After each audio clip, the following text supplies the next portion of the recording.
Viewers, এখন আপনাদের বলবো পেপটিক আলসার নিয়ে কিছু কথা বলবো বা কিছু টিপস দেবো আপনাদের, গুরুত্বপূর্ণ টিপস।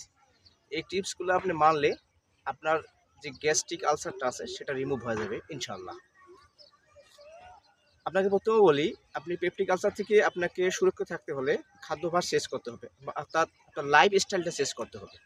লাইফ স্টাইল শেষ করলে আপনি ইনশাআল্লাহ এটা থেকে রিমুভ হয়ে আসবেন। আপনি বাজারের তৈলাক্ত খাবার, ঝাল, টক, মিষ্টি এগুলো থেকে বিরত থাকবেন। চকলেট, কলিহ পানি অর্থাৎ স্প্রিট বা প্রাণ আপ এগুলো থেকে বিরত থাকবেন।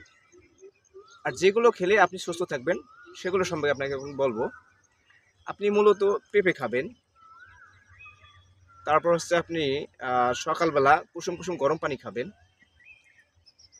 তারপরে হচ্ছে যে আপনি ঘুমানোর আগে বা খাবার শেষে আধা ঘন্টা পর, খাওয়ার আধা ঘন্টা পরে টক দই খাবেন। কিন্তু আপনার সে মূলত একটি কাজ করবেন, সেটা হচ্ছে যে রাতের খাবার শেষ করে সঙ্গে সঙ্গে ঘুমাবেন না। কমপক্ষে 1 থেকে 2 ঘন্টা পায়চারি করবেন। তাহলে কি হবে, আপনার খাবারগুলো ডাইলুটেড হয়ে যাবে। আর ডাইলুটেড হলে আপনার হজম প্রক্রিয়া হবে, তখন আর আপনার অ্যাসিডিটি হবে না। আর এটা মূলত অ্যাসিডিটি থেকেই হচ্ছে যে আপনার গ্যাস থেকেই আলসার তৈরি হয়। আলসার একটি কিন্তু খুব খারাপ বিষয়। সেটা থেকে আপনাকে ভালো থাকতে হলে এই লাইফ স্টাইলটা মেনটেন করতে হবে। ইনশাআল্লাহ পরবর্তী ভিডিওর জন্য সাবস্ক্রাইব করে রাখবেন।